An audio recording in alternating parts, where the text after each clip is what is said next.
لیکن آج یہ کتاب مقدس کا یہ جو پیرا ہے، یہ جو کہانی ہے، اس کا تعلق میرے اور آپ کے ساتھ ہے۔ اس پوری کہانی کا اطلاق آج کی موجودہ کلیسیا یا عالمگیر کلیسیا پر ہوتا ہے۔ کتاب مقدس میں یہ بیان بڑی وضاحت کے ساتھ رسول نے ہمارے سامنے رکھا ہے کہ جب یسوع مسیح کی پیدائش ہوئی تو لکھا ہے کہ دیکھو کئی مجوسی پورب سے یہ کہتے ہوئے آئے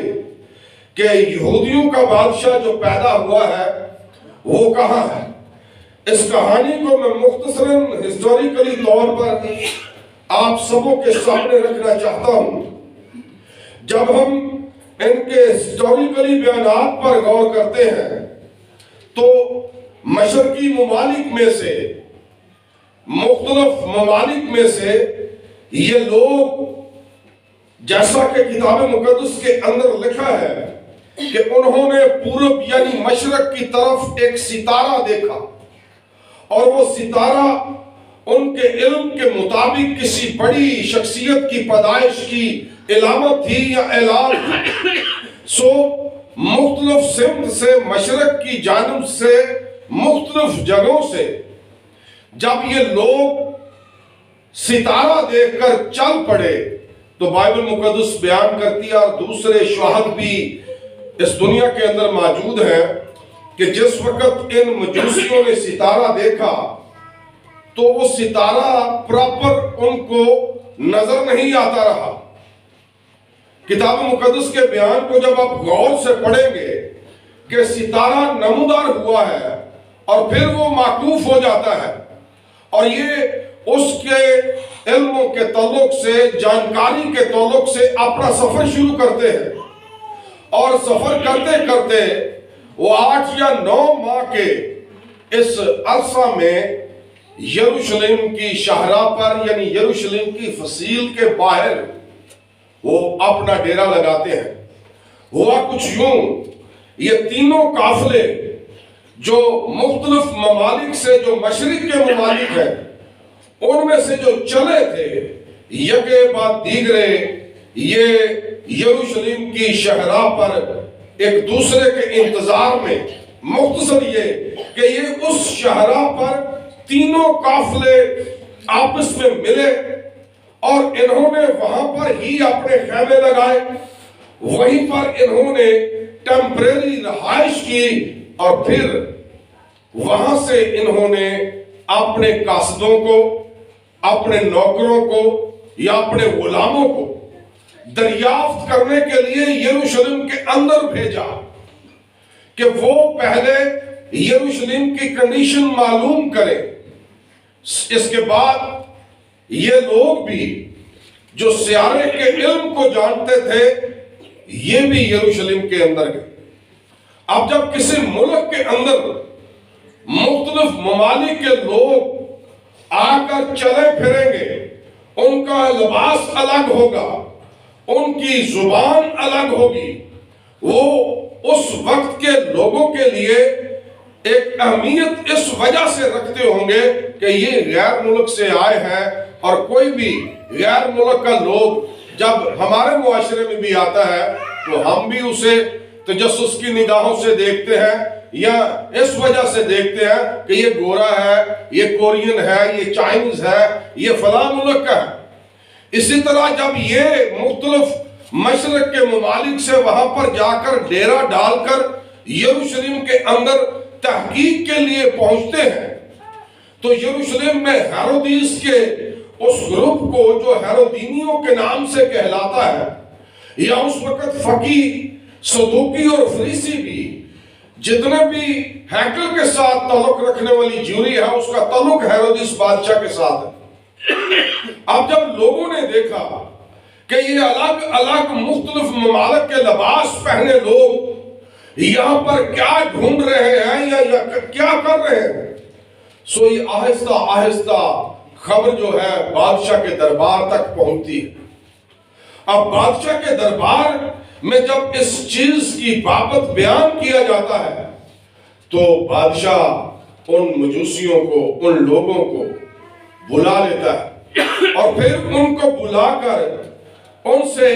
معلوم کرتا ہے کہ بھائی تم کسی غیر ملک کے ایمبیسیڈر ہو یا نمائندے ہو یا ہمارے ملک کے اندر آپ کیا کرنے آئے ہو؟ اس وقت ہیرودیس بادشاہ سے یہ مجوسی بیان کرتے ہیں کہ ہم نے مشرق میں ایک ستارہ طالوع ہوتے ہوئے دیکھا ہے اور وہ ستارہ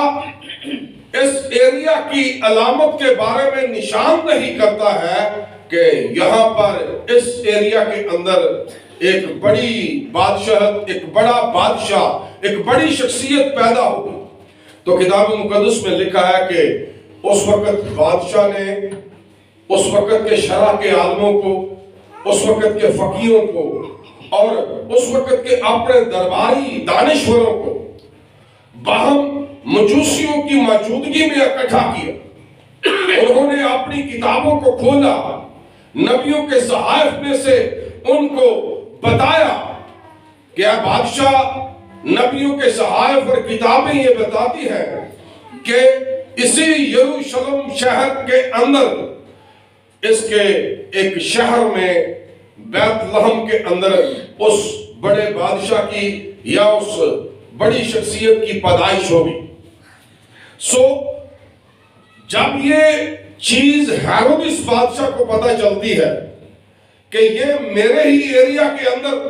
میری ہی بادشاہت میں ایک بادشاہ پیدا ہونے والا ہے،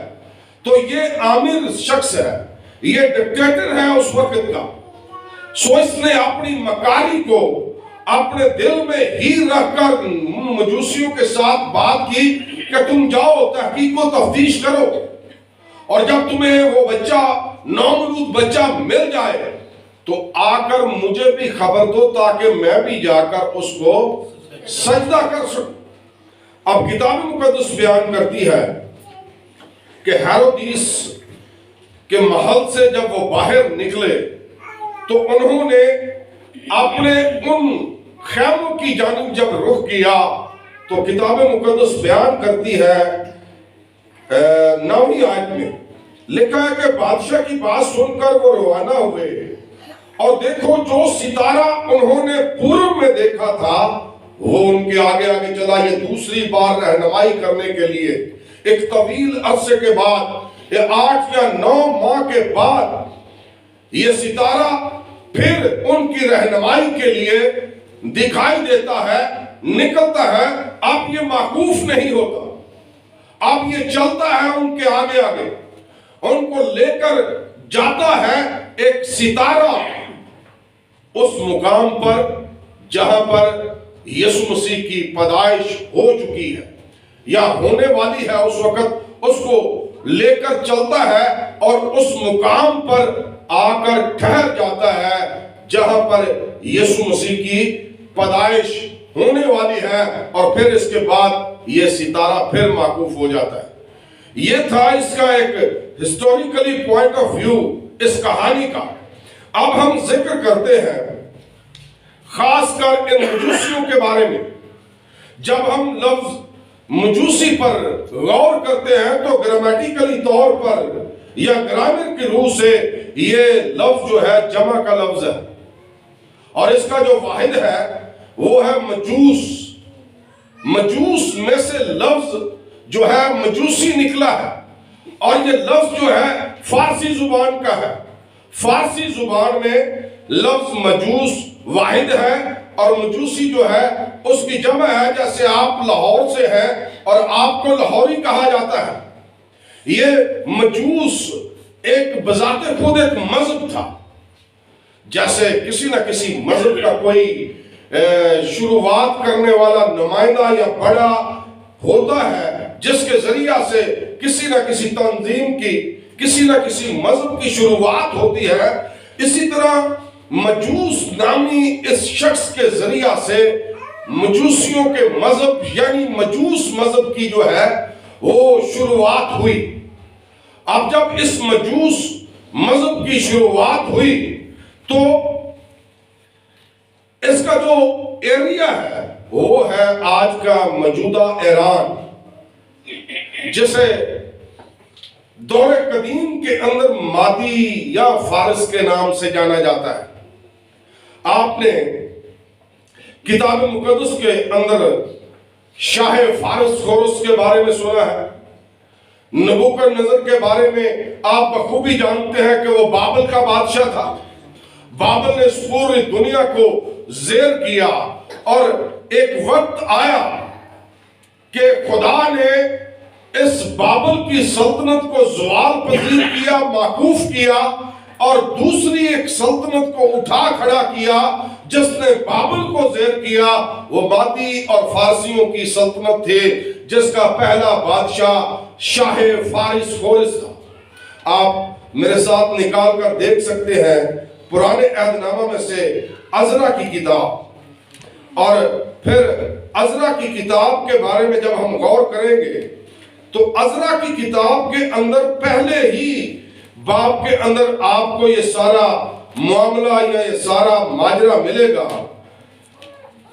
عزرا کی کتاب کے پہلے باب کی پہلی آیت کے اندر کچھ اس طرح سے لکھا ہے، اور شاہ فارس خورس کے سلطنت کے پہلے سال میں، اس لیے کہ خداوند کا کلام جو یرمیہ نبی کی زبانی آیا تھا پورا ہو۔ خداوند نے شاہ فارس خورس کا دل ابھارا۔ اگر آپ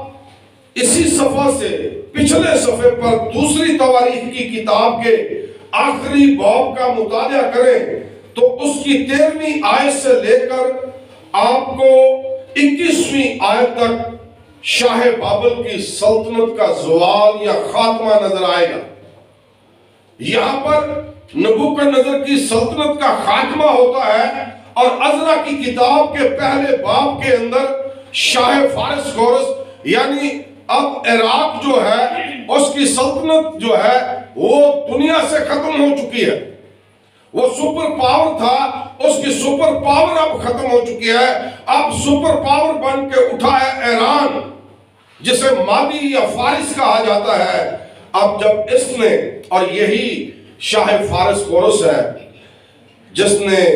یہودیوں کو جو 70 سال کی اسیری میں بابل کے اندر تھے، اس شاہ فارس خورس نے ان کو رہائی دلوائی، ان کو اسیری سے چھٹکارا دیا۔ اور جب آپ اس عزرا کی کتاب کے اسی باب کو پڑھیں گے تو کتاب مقدس کے اس بیان کو آپ 8ویں آیت میں پڑھ سکتے ہیں، 7ویں آیت سے۔ اور خورس بادشاہ نے بھی خداوند کے گھر کے ان برتنوں کو نکلوایا جن کو نبوکدنضر یروشلم سے لے آیا تھا اور اپنے دیوتاؤں کے مندر میں رکھا تھا۔ انہی کو شاہ فارس خورس نے خزانچی کے ہاتھ سے نکلوایا اور ان کو گن کر یہودا کے امیر شیش بزر کو دیا، اور ان کی گنتی یہ ہے۔ اب یہ وہ گنتی وہ ان چیزوں کی ہے جو نبوکدنضر اس سے 70 سال پہلے یروشلم سے سونا، چاندی، پیتل، تانبا یا دیگر ہیکل کے ساتھ ریلیٹڈ ظروف جو تھے ان کو وہاں سے اٹھا لایا تھا۔ اور یہ ساری ڈیٹیل کہ اس نے کون کون سی چیزیں جو ہے شاہ فارس خورس نے نہمیہ کے، عزرا کے، زربابل کے سپرد کی تاکہ یہ جا کر خدا کے گھر کی تعمیر کریں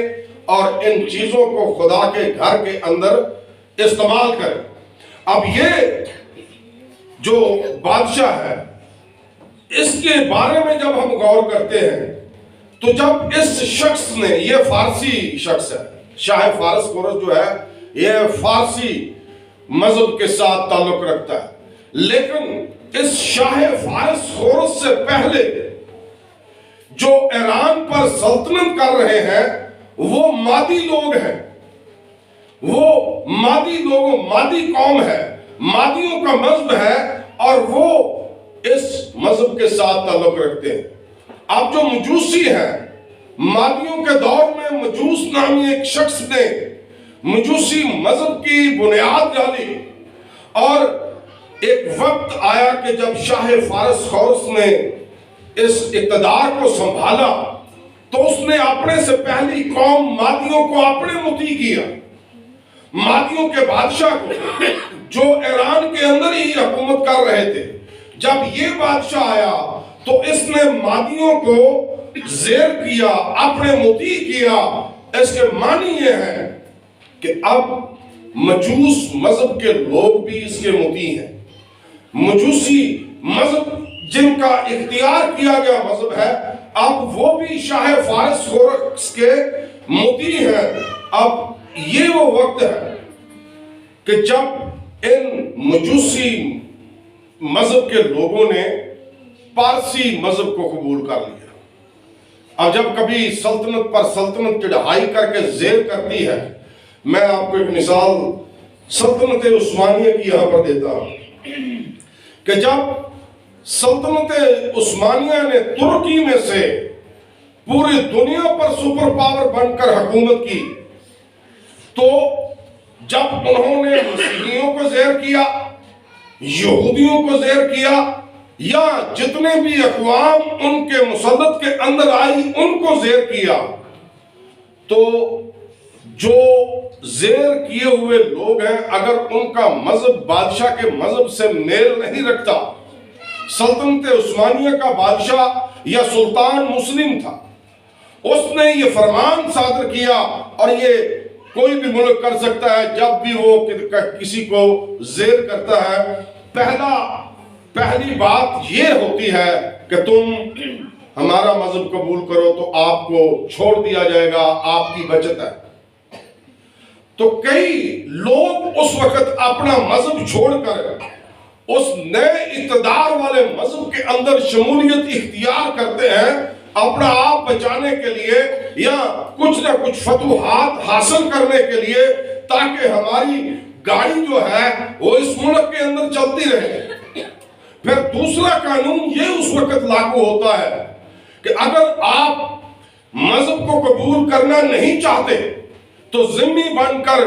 جزیہ ادا کرتے رہو، ٹیکس دیتے رہو، اپنی عبادت کرو، لیکن ٹیکس وصولی ضرور ہوگی۔ اس طرح سے آپ اس ملک میں رہ سکتے ہیں۔ پھر اگر یہ دونوں باتیں بھی نہ ہوں تو تیسری آخری بات یہ ہوتی ہے، ملک بدر ہو جاؤ، ملک کو چھوڑ جاؤ۔ اگر نہ آپ نے ذمہ بننا ہے، نہ آپ نے مذہب کو قبول کرنا ہے، تو ملک بدر ہو جاؤ۔ تو اس وقت ان پارسیوں نے جب قبضہ کیا تو مادی اور مجوسی لوگ ان کے مطیع ہوئے، تو بہت ساری اکثریت نے جو ہے وہ پارسی مذہب کو اختیار کر لیا، چاہے وہ ارادتاً انہوں نے اختیار کیا، چاہے مجبوراً انہوں نے اختیار کیا، کوئی بھی وجہ کو سامنے رکھتے ہوئے انہوں نے مذہب کو اختیار کیا۔ کئیوں نے ضمنی ہو کر ٹیکس دینا مناسب سمجھا، اور کئی کثیر التعداد لوگ جو ہے جو پارسی مذہب کے ساتھ تعلق رکھتے تھے وہ ملک کو چھوڑ کر دیگر ملکوں کے اندر آ گئے۔ آپ جب پاکستان کی تاریخ پر غور کریں گے تو آپ کو پاکستان کی تاریخ کے اندر پارسی لوگوں کی رہائش گاہوں کے، ان کی کالونیوں کے بارے میں علم ہوگا کہ لاہور اور کراچی کے اندر یہ کالونیاں موجود تھیں، اور آج بھی چھوٹے چھوٹے نشانات، تھوڑے تھوڑے لوگ پارسی مذہب کے اس خطے کے اندر موجود ہیں، لیکن پارسیوں کی ایک بڑی تعداد جو ہے وہ انڈیا کے اندر، بھارت کے اندر پائی جاتی ہے۔ آپ نے بھارت کے اندر ٹاٹا خاندان کا نام سنا ہوگا، بہت بڑا کاروبار، بہت بڑے بزنس مین، اور بہت بڑی معیشت کو سہارا دیا ہوا ہے انہوں نے بھارت کی، اور ان کا تعلق بھی پارسی مذہب کے ساتھ ہے۔ اور یہ ٹاٹا خاندان جتنا بھی ہے قدیم سے لے کر آج تک وہ معیشت کو، یعنی اس کی مالی حالات کو بھی ساتھ ساتھ انہوں نے بھارت کے سنبھالا ہوا ہے۔ اور پھر یہ ایک ایسے مذہب کے لوگ تھے جنہوں نے اسکولوں کے اندر بہت سا کنٹریبیوشن کیا، بہت سا چندہ دیا، بہت سی خیرات دی، چیریٹی کرتے رہے ہاسپٹلوں کے اندر، اور یہ بڑے ہی اس وقت کے بزنس مین یا پیسے والے لوگ تھے۔ لیکن جب یہ وہاں سے چلے گئے تو یہ پاکستان اور ہندوستان کے اندر انہوں نے آ کر بسیرا کیا. سیم لائک آج بھی جس طرح کراچی کے اندر آپ کو یہودیوں کا قبرستان بھی مل سکتا ہے, یہودیوں کی عبادت گاہ بھی آپ کو وہاں پر مل سکتی ہے, اور پھر پارسیوں کی بھی عبادت گاہ ہے. اب یہ پارسی لوگ یا یہ جو مجوسی لوگ ہیں, ان پر خدا پر ایمان رکھنے کا طور طریقہ ہم سے کچھ الگ ہے. یہ پوری خالق کائنات کی اس کائنات کے دو خداؤں کو مانتے ہیں. ان کا ایمان ہے کہ ایک نیکی کا خدا ہے جو انسان سے نیکیاں کرواتا ہے, اور ایک بدی کا خدا ہے جو انسان سے بدیاں کرواتا ہے. یہ ان کے مذہب کی مین تھیوری یا مین علم یا مین تعلیم ہے. مجوس کے ذریعہ سے جو تعلیم ان کے اندر رائج کی گئی, اور اکثر آپ اس طرح کے لوگوں کے ایمان کے عقیدے کو جانیں گے تو وہ برملا اظہار کریں گے دو خداؤں کا, کہ نیکی کا خدا ہے اور بدی کا خدا ہے. اب یہ جو پارسی لوگ ہیں, یہ جس طرح انسان کسی کی موت واقع ہو جائے اس کو دفن کیا جاتا ہے, یا کئی اسے جلا ڈالتے ہیں, یا کئی اسے امانت کے طور پر یا ویسے ہی شوقیہ یا ٹیکنالوجی کے بلبوتے پر ہاسپٹلز کے اندر, میوزیم کے اندر یا اپنے گھروں کے اندر محفوظ کرتے ہیں. لیکن یہ پارسی لوگ یہ اپنے مردوں کو جلاتے نہیں تھے, ان کو دفن نہیں کرتے تھے, بلکہ آج بھی آپ کراچی کے اندر ان کی جناز گاہ کو دیکھ سکیں گے. اب ان کی جناز گاہ جہاں پر یہ اپنی جنازے کی رسم کو ادا کرتے ہیں, تو یہ اپنے مردے کو اس جگہ جس کو تخمہ کہتے ہیں, اس مقام کو یہ مقدس مانتے ہیں, اور اس مقام میں چوکھٹیں لگی ہوتی ہیں. جس طرح یہ دروازوں کی چوکھٹیں ہیں, اس طرح چوکھٹیں ہیں, اور اس مرے ہوئے شخص کو ہینگ کر کے اس چوکھٹ کے اوپر لٹکا کر یہ چھوڑ آتے ہیں. چاہے گدھ کھائیں, چیل کھائیں, کوے کھائیں, جانور کھائیں, جو مرضی ہو ان کے ساتھ, انہوں نے اپنے مردے کو ہینگ کر کے یا رکھ کر وہاں پر واپس چلے آنا ہوتا ہے. اب یہ جو مجوسیوں کا تعلق ہمیں بہت ہی قدیم دور سے ملتا ہے, لیکن میں چند ایک حوالے میرے ساتھ ذرا نکالیے. مقدس یرمیہ نبی کا صحیفہ, اس کے 39ویں باب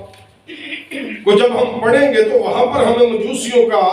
ایک ذکر ملے گا جو اس بات کی شہادت ہے کہ مجوسیوں کا وجود تھا, اور مجوسیوں کو شاہی خاندانوں تک رسائی حاصل تھی, اور نہ صرف شاہی خاندانوں پر بلکہ ملکی نظام کے اندر بھی ان کو استعمال کیا جاتا تھا. یرمیہ نبی کا صحیفہ اس کا 39واں باب, اور اس کے 39ویں باب کی 3 آیت کو ذرا غور سے سنیے یا پڑھیے. لکھا ہے, اور شاہ بابل کے سب سردار یعنی نیرگل, سرازر, سونگر نبو, سر سکین, خواجہ سراؤں کا سردار. غور طلب بات ہے, نیرگل سرازر مجوسیوں کا سردار اور شاہ بابل کے باقی سردار داخل ہوئے اور درمیانی پھاٹک پر بیٹھے. یہ چند آیات نبوکدنضر بادشاہ کے حملے کے بارے میں بیان کرتے ہیں کہ وہ حملے سے پہلے اس نے یروشلم کا محاصرہ کیا. اب جب اس نے یروشلم کا گھیراؤ کیا تو اس کے ساتھ اپنی مملکت کے سردار موجود ہیں, جن میں مختلف سردار ہیں, اور ان سرداروں میں سے ایک سردار جو ہے وہ مجوسیوں کا بھی سردار ہے. اب یہ جو مجوسیوں کا سردار کا تعلق ہے, اس کے بارے میں بھی ہم آگے غور کر سکیں گے, لیکن اس کی 13ویں آیت کے اندر بھی آپ کو یہی بات ملے گی. لکھا ہے کہ سو جلوداروں کے سردار نبوز لدان اور نبوز شہزابان, خواجہ سراؤں کے سردار نیرگل اور سرازر مجوسیوں کے سردار اور بابل کے سب آدمی بھیج کر یرمیہ کو قید خانہ کے صحن سے نکلوا لیا۔ اب کہنے سے مراد یہ ہے کہ جب اس نبوکدنضر بادشاہ نے یروشلم کا محاصرہ کیا تو یہ محاصرہ تقریباً 6 ماہ چلا۔ 6 ماہ تک یروشلم کی فصیل میں کوئی رکھنا نہ پڑا، یا یروشلم کی فصیل کو کراس کرتے کرتے 6 ماہ لگ گئے، اور جب یہ طویل محاصرہ کے بعد فصیل کے اندر رکھنا پڑا تو اس وقت نبوکدنضر بادشاہ کو وہاں سے پہلے سکیورٹی کے ذریعہ اندر بھیجا گیا تاکہ وہ یروشلم کی فصیل کے اس پھاٹک کوئی چھوٹی عام جگہ نہیں، بہت وسیع جگہ ہوتی ہے جہاں پر ملکی نظام کی کچہریاں لگا کرتی ہیں، عدالتیں لگا کرتی ہیں۔ اب یہ اپنے عملے کو یا اپنے رئیس وزراء سرداروں کو لے کر فصیل کے پھاٹک پر بیٹھتا ہے اور اپنی فوج کو اور اپنے سپہ سالاروں کو اندر بھیجتا ہے کہ جا کر وہ قتل و غارت کریں، آگ لگائیں، جلائیں، لوٹیں، جو مرضی کریں۔ اب یہاں پر آپ کو ملا کہ یرمیہ نبی کے دور کے اندر، اور یہی جو ہے یہی کہتا ہے کہ اس بندے نوں بھی کڈواؤ جنہوں جیل چ دیتا ہے۔